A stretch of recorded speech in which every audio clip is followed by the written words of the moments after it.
जिस मिट्टी ने वीरों को जन्म दिया, उस मिट्टी को बारंबार प्रणाम। जिस मिट्टी ने वीरों को जन्म दिया, उस मिट्टी को बारंबार प्रणाम। जिस ध्वज ने हमें यह पहचान दी, उस तिरंगे को शत शत प्रणाम, शत शत प्रणाम।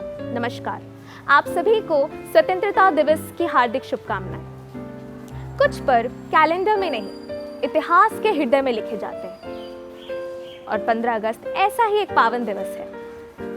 आज जब हमारा तिरंगा अपनी संपूर्ण शान के साथ आकाश को स्पर्श कर रहा है, तो आइए एक पल के लिए हम उन अनगिनत वीरों को स्मरण करें जिनकी कुर्बानियों ने हमें यह स्वतंत्र आकाश दिया। जरा कल्पना कीजिए, एक माँ अपने बेटे के माथे पर तिलक लगाकर कहती है, बेटा, क्रांति के पथ पे मेरा तिरंगा कभी झुकने मत देना। और वह बेटा मुस्कुराते हुए कहता है, माँ, यदि लौटूंगा तो तिरंगे के साथ, और यदि ना लौट पाया तो उसी तिरंगे में लिपट कर। मित्रों, यह केवल कल्पना नहीं, बल्कि हमारे स्वतंत्रता संग्राम के अनगिनत वीरों का जीवन था।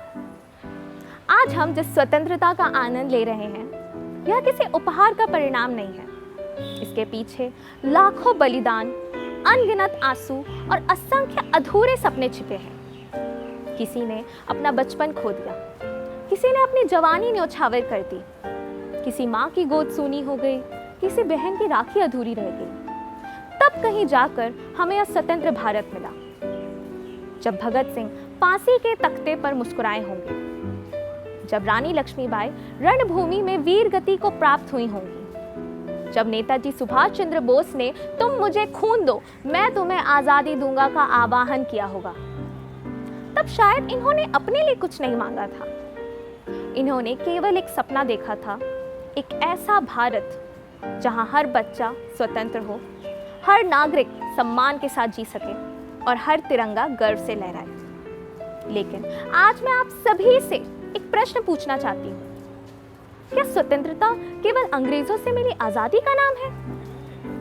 यदि हमारे विचार नकारात्मक हैं, यदि हम अपने कर्तव्यों से दूर भागते हैं, यदि हमारे भीतर अनुशासन नहीं है, तो क्या हम वाकई में स्वतंत्र हैं?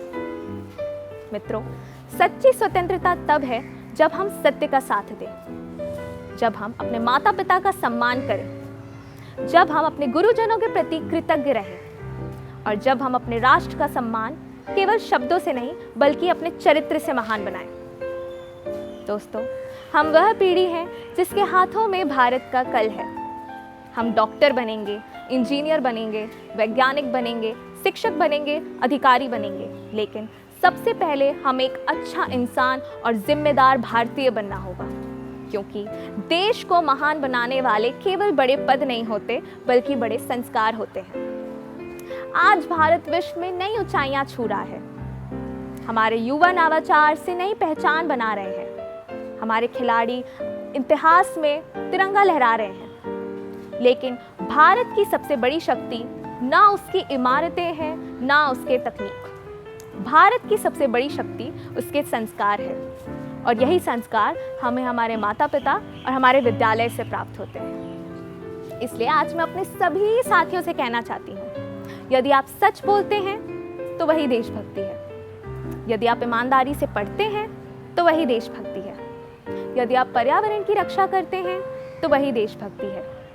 यदि आप किसी ज़रूरतमंद की सहायता करते हैं तो वही देशभक्ति है। और यदि आप अपने राष्ट्र का सम्मान करते हैं तो आप हर दिन स्वतंत्रता दिवस मना रहे हैं। आइए इस पावन दिवस पर मिलकर हम यह संकल्प लें कि हम अपने देश की एकता और अखंडता की रक्षा करेंगे। हम जाति, धर्म, भाषा और क्षेत्र से ऊपर उठकर केवल एक पहचान अपनाएंगे, हम भारतीय हैं। हम अपने अधिकारों के साथ साथ अपने कर्तव्यों का भी निष्ठापूर्वक पालन करेंगे, और जहाँ भी रहें, जिस भी क्षेत्र में जाएं, हम अपने विद्यालय, अपने माता पिता और अपने राष्ट्र का नाम सदैव ऊंचा करेंगे। मैं अपने वाणी का समापन डॉक्टर APJ अब्दुल कलाम के इन प्रेरणादायक शब्दों के साथ करना चाहूँगी। सपने वे नहीं होते जिसे हम सोते समय देखते हैं, सपने वे होते हैं जो हमें सोने नहीं देते। आइए हम सब मिलकर ऐसा भारत बनाएं जहां हर बच्चा शिक्षित हो, हर बेटी सुरक्षित हो, हर नागरिक संवेदनशील हो और हर हृदय में तिरंगे के लिए अटूट सम्मान हो। अंत में केवल 4 पंक्तियां। जब तक सूरज चांद रहेगा, भारत का सम्मान रहेगा। जब तक इस तन में प्राण रहेंगे, तिरंगे का अभिमान रहेगा। जय हिंद, जय भारत, धन्यवाद।